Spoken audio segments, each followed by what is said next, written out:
Shalom, selamat pagi Ibu Bapak, Saudara-saudara.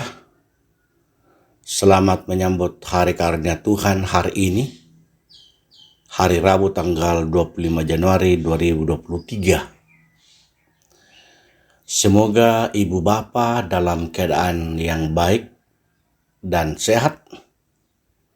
Mari kita memulai aktivitas kita hari ini dengan membaca dan merenungkan firman Tuhan dari Lukas pasal 5 ayat 27 sampai dengan ayatnya yang ke-32. Namun sebelum itu mari kita berdoa. Ya Tuhan, pagi ini kami boleh dibangunkan dengan tubuh yang sehat. Kami akan memulai aktivitas kami. Kami akan membaca dan mendengarkan firman-Mu. Ya Roh Kudus, kuasai kami agar firman-Mu ini mengambil tempat yang layak dalam hati kami. Dengarkan doa kami Tuhan, dalam Kristus kami berdoa. Amin. Lukas pasal 5 ayat 27 sampai dengan ayatnya yang ke-32.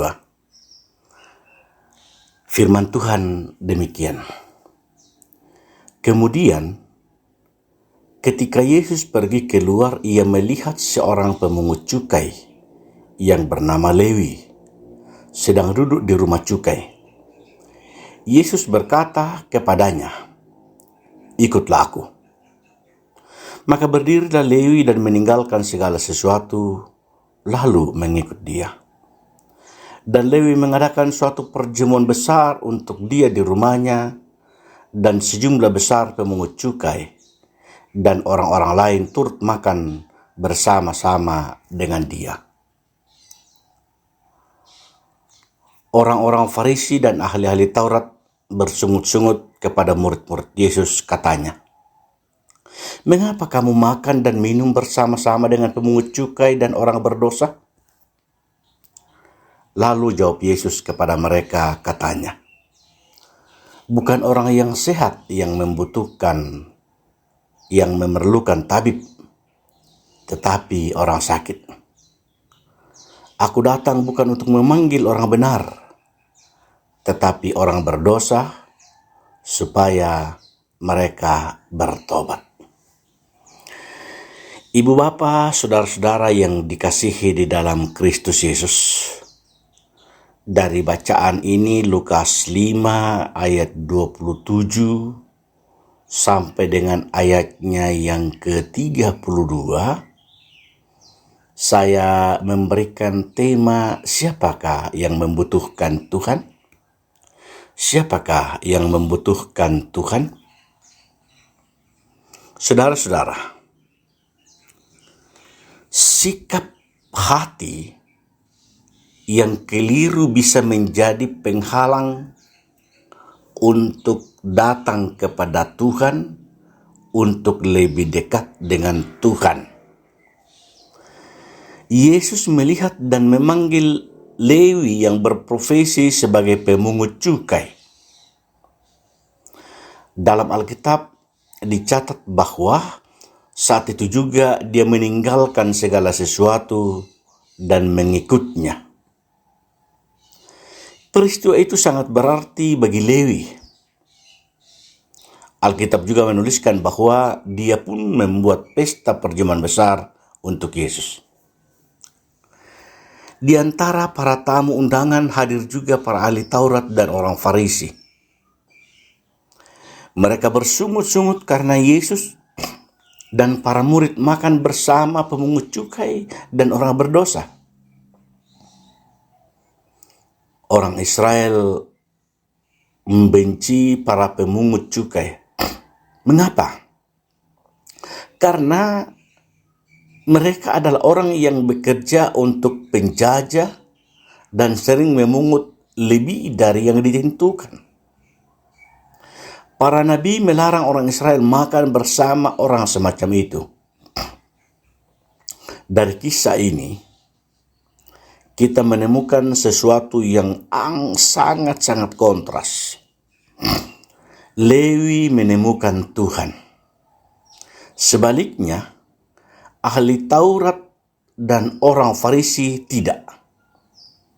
Bagaimana mungkin penjahat bisa mendapatkan Tuhan, sementara orang yang hidup untuk menaati perintahnya tidak? Siapa yang tidak ingin dekat dengan Tuhan? Siapa yang tidak ingin bersama dengan Tuhan? Akan tetapi, orang yang merasa pantas justru tidak pantas. Orang yang merasa tahu Tuhan justru tidak mengenal Tuhan. Itulah yang saya katakan sangat kontras sekali dalam teks ini. Namun, ketika Yesus menerima Lewi, itu bukan berarti Tuhan menyetujui semua kejahatannya. Namun, apa yang ingin Alkitab katakan adalah dosa seseorang tidak menghalangi kasihnya. Justru hatinya susah jika melihat manusia hidup dalam kubangan dosa. Hati Tuhan, hati Yesus tidak mau melihat manusia, saudara dan saya hidup dalam kubangan dosa. Bukankah itu tujuannya hadir ke dunia ini dalam wujud manusia, yaitu mencari, menebus manusia, orang-orang yang berdosa, ibu bapak, saudara dan saya. Lewi tahu dia tidak pantas di hadapan Tuhan. Lewi mengerti siapa dirinya, orang yang berdosa di hadapan Tuhan. Namun, Tuhan melihat bahwa Lewi membutuhkan dia. Lantas dalam teks ini dikatakan, bukan orang yang sehat yang memerlukan tabib, tetapi orang sakit. Bukan orang yang merasa diri benar yang memerlukan Tuhan, tetapi orang yang berdosa. Jadi kalau ibu bapak, saudara dan saya merasa diri bahwa kita adalah orang yang berdosa, maka sudah pasti kita membutuhkan penebus. Sudah pasti kita membutuhkan Tuhan dalam hidup kita. Mari kita mawas diri. Ketika kita merasa diri benar di hadapan Tuhan, ketika kita merasa paling benar di hadapan Tuhan, justru itulah yang menghalangi kita untuk lebih dekat dengannya. Justru itulah yang menghambat kita untuk mengenal Tuhan. Justru itulah yang menghalangi kita untuk mendapatkan kasih karunia Tuhan. Amin. Mari kita berdoa. Ya Tuhan, dengan penuh syukur, sukacita, dan damai sejahtera kami angkat kepadamu. Engkau telah menolong kami. Engkau memberkati kami. Engkau memberikan waktu dan kesempatan bagi kami merenungkan firman-Mu. Terima kasih firman-Mu yang kami dengarkan hari ini. Kami berdoa Tuhan untuk seluruh umat-Mu, seluruh umat Tuhan. Saat ini Tuhan memberkati dalam aktivitas, dalam pekerjaan, baik sebagai pedagang, baik sebagai petani, sebagai asisten rumah tangga, sebagai abdi negara, atau apapun fungsi dan jabatan kami. Tuhan memberkati kami, Tuhan menguatkan kami, agar kami boleh mengangkat tugas kami untuk kemuliaan bagi nama-Mu. Kami berdoa untuk para orang tua kekasih kami, para lansia yang tidak berdaya, yang tidak bisa pergi ke gereja, yang hanya di rumah karena keterbatasan fisik. Tapi kami bersyukur Tuhan, Engkau memberkati para orang tua kekasih kami, agar mereka boleh menikmati hidup ini hanya dalam naungan Tuhan. Kami berdoa untuk umat-Mu yang sakit, yang bergumul, yang tidak berdaya.